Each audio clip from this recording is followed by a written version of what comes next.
good morning everyone. So for today's video, bisita muna tayo dito sa bukid. Sa bukid ni Kuya Aga. Punta muna tayo dito at check natin kung ano yung pwede natin kunin dito. Actually yung lugar na to is maganda. Mapuno, madamo, para siyang gubat pero hindi naman. Ano talaga siyang farm ni Kuya Aga. So tingnan natin kung ano yung pwede nating hingiin para makakuha naman tayo ng prutas or ng gulay. Medyo matagal-tagal tayong hindi nakabisita dito kay Kuya Aga. So tingnan natin kung ano yung pwede nating iuwi. Ayan, kung makikita nyo, puno, buko, pinya, meron dyan. Yan, pinyahan. So dito dire-diretso lang tayo. Tingnan natin kung anong pwede nating mahingi kay Kuya Aga. Meron nga din palang mga puno ng lansones dito. Ang problema lang, panahon ngayon ng lansones pero hindi siya namunga. Ito rambutan meron, pero yung lansones hindi talaga siya namunga. Tapos meron din tayo ditong poso. Hindi ko alam kung sa ibang lugar meron pang poso kasi halos lahat gripo na ang ginagamit. Ang sarap talaga dito. Naririnig niyo yung kuliglig. Nakakabay na pala sa'yo. Saan? Malabas. Lalabas ka? At eto, nakahingi tayo ng saging na saba. Tapos buko. Tapos i-check pa natin kung ano pa yung pwede nating mahingi kay Kuya Aga dito sa pananim sa farm. Ang sarap lang talaga magtanim dito. Kita nyo yung saging. Tapos ito, yung poso natin.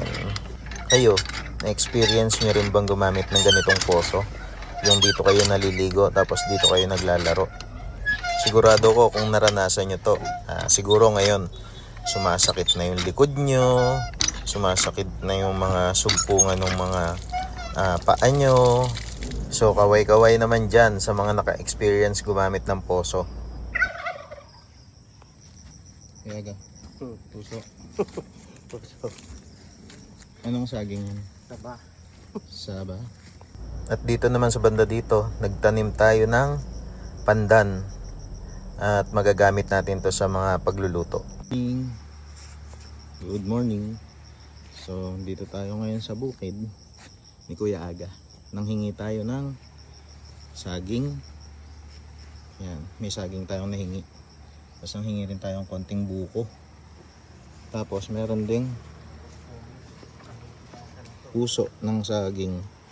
Tapos rambutan. Apat yung nalaglag eh. Dadalawin na.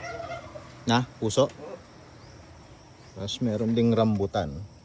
Tapos kuha tayo ng papaya. So ito. Sama natin si Ben. Kuha tayo ng mga kung anong pwedeng kunin. Meron din tayo dito pabo.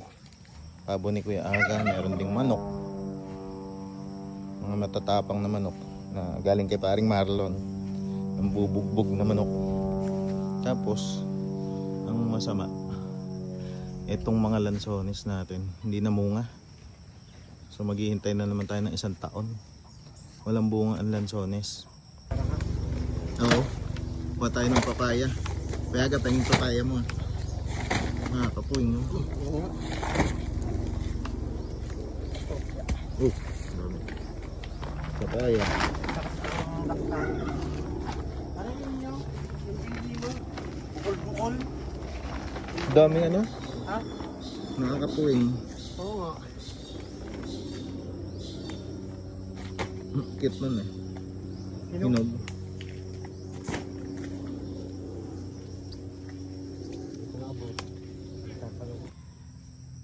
Meron tayong pinya.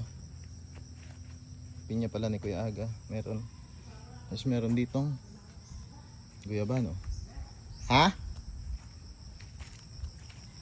Ito, nakakuha rin tayo ng nakahingi rin tayo ng papaya kay Kuya Aga. So nakahingi tayong papaya. May nakita nga ako dito. Meron din palang mga ano. Ayun. Kabuti. Kaso madalang. Hindi masyadong ang kabuti ngayon. Kaya pailan-ilan lang. Madalang nga. Pati lansones, madalang. Tapos yung rambutan, isang puno lang din namunga ni Kuya Aga. So ayan. Ayan yung farm ni Kuya Aga. Ikot-ikot lang. Sige nga Kuya Aga, bitaw. Ah. Kaluto nga. Kabuti. Mamarang. Maramang, mamarang. Mamarang.